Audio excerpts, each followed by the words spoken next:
भोलेनाथ की शिव महापुराण कथा रुद्र संहिता युद्ध खंड 10वां अध्याय। भगवान शिव का त्रिपुर पर संधान करना, गणेश जी का विघ्न उपस्थित करना, आकाशवाणी द्वारा बोधित होने पर शिव द्वारा विघ्ननाशक गणेश का पूजन, विघ्न विनाशक गणेश का पूजन, अभिजीत मुहूर्तों में तीनों पुरों का एकत्र होना और शिव जी द्वारा बाण अग्नि से संपूर्ण त्रिपुर को भस्म करना, मैदानों को बचा रहना। सनत कुमार जी बोले, हे व्यास जी, इसके बाद महादेव शंभु संपूर्ण सामग्रियों से युक्त हो उस रथ पर बैठकर दैत्यों के संपूर्ण त्रिपुर को दंत करने के लिए उद्यत हुए। उस रथ के शीर्ष स्थान पर स्थित हुए, धनुष को चढ़ाकर उस पर उत्तम बाण साधकर अत्यंत अद्भुत प्रलय लीड आसन में स्थित होकर दृढ़ मुष्टि से धनुष को पकड़कर अपनी दृष्टि में दृष्टि डालकर निश्चल हो 100,000 वर्ष पर्यंत वहाँ स्थित रहे। उस समय वे गणेश जी के उन शिव जी के अंगूठे पर स्थिर हो निरंतर उन्हें पीड़ित करने लगे, जिससे उनके लक्ष्य में त्रिपुर दिखाई न पड़े। तब मुंजकेश, विरूपाक्ष तथा धनुष बाणधारी शंकर ने यह अत्यंत मनोहर आकाशवाणी सुनी। हे जगदीश, हे भगवान, जब तक आप इन गणेश जी का पूजन नहीं करेंगे तब तक आप त्रिपुर का नाश नहीं कर सकेंगे। तदंतर यह वचन सुनकर अंधक का वध करने वाले सदाशिव ने भद्रकाली को बुलाकर गणेश जी की पूजा की।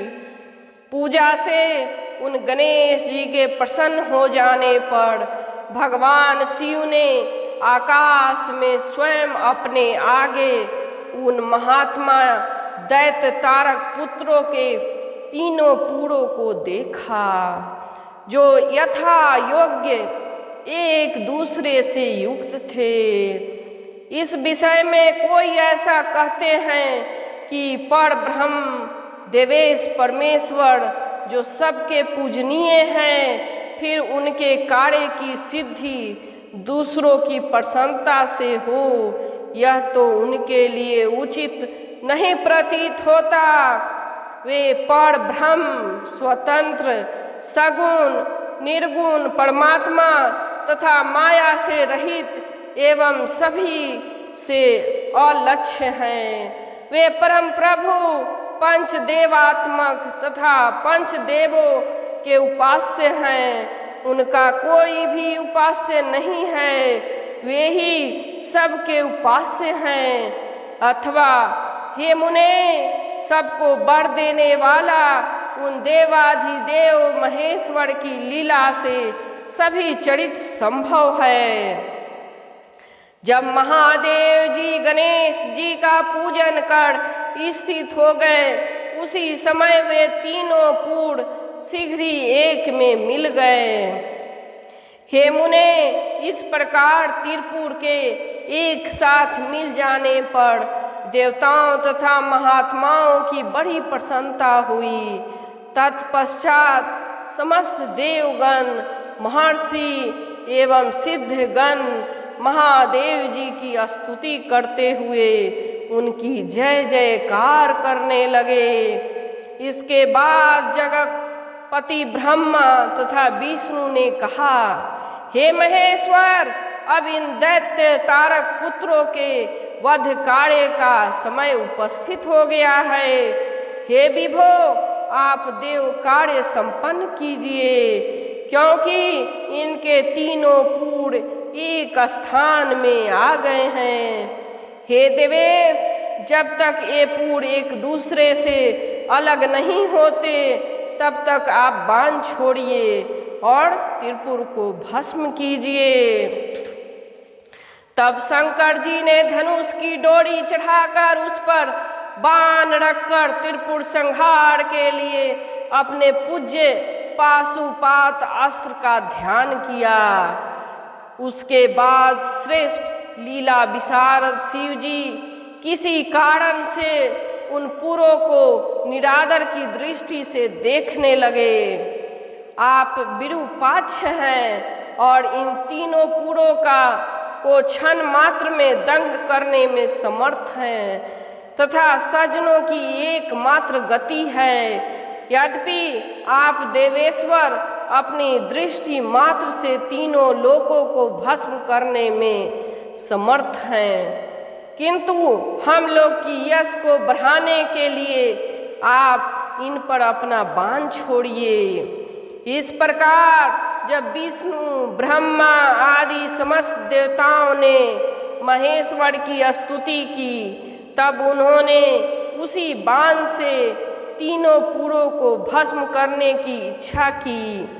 उन शिव जी ने अभिजीत मुहूर्त में उस अद्भुत धनुष को खींचकर उसकी प्रचंका की टंकार से अत्यंत दुख सह शब्द करके और उन असुरों को अपना नाम सुनाकर तथा उन्हें ललकारते हुए करोड़ों सूर्य के समान देदीप्यमान बाण छोड़ा।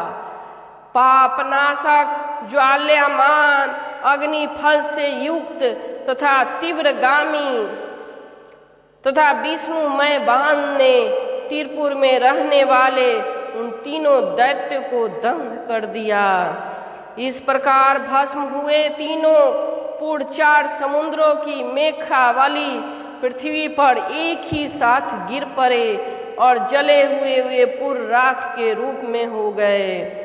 शिव की पूजा में व्यतिक्रम के कारण सैकड़ों दैत्य हाहाकार करते हुए उस बाण की अग्नि से भस्म हो गए। जब भाइयों के सहित तारकाक्ष भस्म होने लगा, तब उनके अपने प्रभु भक्त वत्सल भगवान सदाशिव का स्मरण किया। महादेव जी को ओर देखकर परम भक्ति से युक्त होकर वह नाना प्रकार के विलाप करता हुआ मन ही मन उनसे कहा। तारकाक्ष बोला, हे भाव, मैं जान लिया है कि आप हमारे ऊपर प्रसन्न हैं। अपने इस सत्य के प्रभाव से आप पुनः भाइयों सहित हमें कब जलाएंगे? हे भगवान, हम लोगों वो दुर्लभ वस्तु प्राप्त की है जो देवताओं और असुरों के लिए भी अप्राप्त है। हमारी बुद्धि जन्म जन्मांतर से आपकी भक्ति में भवित रहे। हे मुने, ऐसा कहते हुए उन दैत्यों को शिव जी की आज्ञा से अग्नि की अद्भुत रीति से जलाकर राख कर दिया। हे व्यास जी, उस अग्नि के अन्य बालक तथा वृद्ध दानों को भी शिव जी की आज्ञा से शीघ्र ही जलाकर राख कर दिया। जिस प्रकार कल्पांत में जगत भस्म हो जाता है, उसी प्रकार उस अग्नि ने वहाँ जो भी स्त्री पुरुष वाहनादि थे उन सभी को जला दिया। बहुत सी श्रेष्ठ स्त्रियां गले में भुजाएं डालने वाली अपने पति को छोड़कर भस्म हो गई। सोई हुई परमत और रति श्रांत स्त्रियां भी भस्म हो गई। कोई आधी जलकर चेतना में आकर बारंबार मोह से मूर्छित हो जाती थी। कोई अति सूक्ष्म थी, ऐसी वस्तु शेष न बची जो त्रिपुर की अग्नि में भस्म न हुई हो। केवल एक अविनाशी विश्वकर्मा मैदानों को छोड़कर अस्थावर तथा जंगम कोई भी बिना जले न बचा। वह देवताओं का विरोधी नहीं था, विपत्ति काल में ही भी महेश का शरणागत भक्त था और शिव जी के तेज से रक्षित था। चाहे दैत्य हो चाहे अन्य प्राणी हो, भावाभाव की अवस्था में तथा कृत अकृत काल में महेश्वर के शरणागत होने पर उनका नाश कारक पतन नहीं होता। इसलिए सत्पुरुषों को ध्यान पूर्वक इस प्रकार का यत्न करना चाहिए, जिससे भक्ति बढ़े। निंदा से लोक का क्षय होता है, अतः उस कर्म को कभी नहीं करना चाहिए। पुरुष को कभी ऐसा कार्य नहीं करना चाहिए जिससे उन त्रिपुरों जैसा संजोग उपस्थित हो। क्या ही उत्तम बात होती कि प्रारब्ध से सभी का मन शिव जी में लगता। उस समय भी जो दैत्य बांधवों सहित शिव पूजन में तत्पर थे, वे सब शिव पूजा के प्रभाव से गणों के अधिपति हो गए।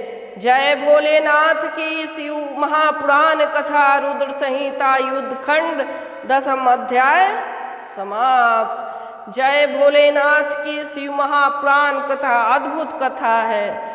कथा सुनकर कमेंट बॉक्स में ओम नमः शिवाय जरूर लिखें। आपको भगवान भोलेनाथ की असीम प्रसाद मिलेगी। जय भोलेनाथ की। जय भोले।